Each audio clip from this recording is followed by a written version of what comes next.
സിറിയയ്ക്കെതിരെ ഇസ്രായേലിന്റെ അനൗദ്യോഗിക യുദ്ധപ്രഖ്യാപനം. തെക്കൻ സിറിയയിലെ സുവൈദ നഗരത്തിൽ നടക്കുന്ന സംഘർഷങ്ങളുടെ പശ്ചാത്തലത്തിൽ ഇസ്രായേൽ പ്രതിരോധ മന്ത്രി ഇസ്രായേൽ കാറ്റ്സ് നടത്തിയ പ്രസ്താവന ഇത് ഊട്ടി ഉറപ്പിക്കുകയാണ്.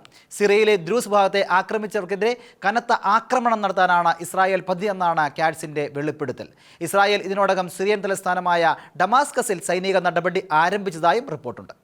ഇസ്രായേലിലെ ദ്രൂസ് സമൂഹത്തോട് ഇസ്രായേൽ പ്രതിരോധ മന്ത്രി ഇസ്രായേൽ കാറ്റ്സ് വ്യക്തമാക്കിയത് ഇപ്രകാരമാണ്: സിറിയയ്ക്കെതിരെ ശക്തമായ നടപടി ഇസ്രായേൽ സ്വീകരിക്കും. സിറിയയിലെ ദ്രൂസ് വിഭാഗത്തെ നിങ്ങളുടെ സഹോദരങ്ങളെ സംരക്ഷിക്കാൻ ഇസ്രായേൽ സൈന്യം പ്രവർത്തിക്കും. ഇസ്രായേൽ പ്രധാനമന്ത്രി ബെഞ്ചമിൻ നെതന്യാഹുവും പ്രതിരോധ മന്ത്രിയായ താനും ഇതൊരു കടമയായി സ്വീകരിക്കുന്നുവെന്നും തെക്കൻ സുവൈദയിലെ ദ്രൂസ് വിഭാഗത്തെ ആക്രമിച്ചവരെ പൂർണ്ണമായും പിൻവലിക്കുവോളം ഇസ്രായേൽ സേന കനത്ത സൈനിക നടപടി തുടരുമെന്നും ഇസ്രായേൽ കാറ്റ്സ് വ്യക്തമാക്കി.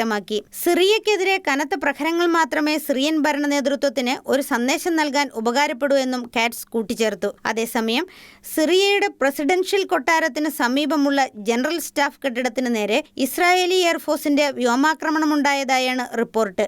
ഒപ്പം സിറിയൻ ടിവിയുടെ തത്സമയ സംപ്രേഷണത്തിനിടയിൽ സ്റ്റുഡിയോ പശ്ചാത്തലത്തിൽ സ്ഥിതി ചെയ്തിരുന്ന ഡമാസ്കസിലെ ഉമ്മയാദ് സ്ക്വയറിൽ ഇസ്രായേൽ വ്യോമാക്രമണം നടത്തുന്ന ദൃശ്യങ്ങളും ഇപ്പോൾ സിറിയൻ മാധ്യമങ്ങളിലൂടെ പുറത്തുവരികയാണ്. സിറിയയിലെ സുവൈദിയിൽ തുടരുന്ന സംഘർഷങ്ങളുടെ പശ്ചാത്തലത്തിൽ ഇസ്രായേൽ പിന്തുണയ്ക്കുന്ന ദ്രൂസ് നേതാവായ ഹിക്മത്ത് അൽ ഹിജ്രി സുവൈദോയും സിറിയയിലെ മുഴുവൻ ദ്രൂസ് ജനതയെയും സംരക്ഷിക്കണമെന്ന് അമേരിക്കൻ പ്രസിഡന്റ് ഡൊണാൾഡ് ട്രംപിനോടും ഇസ്രായേൽ പ്രധാനമന്ത്രി ബെഞ്ചമിൻ നെതന്യാഹുവിനോടും ആവശ്യപ്പെട്ടു.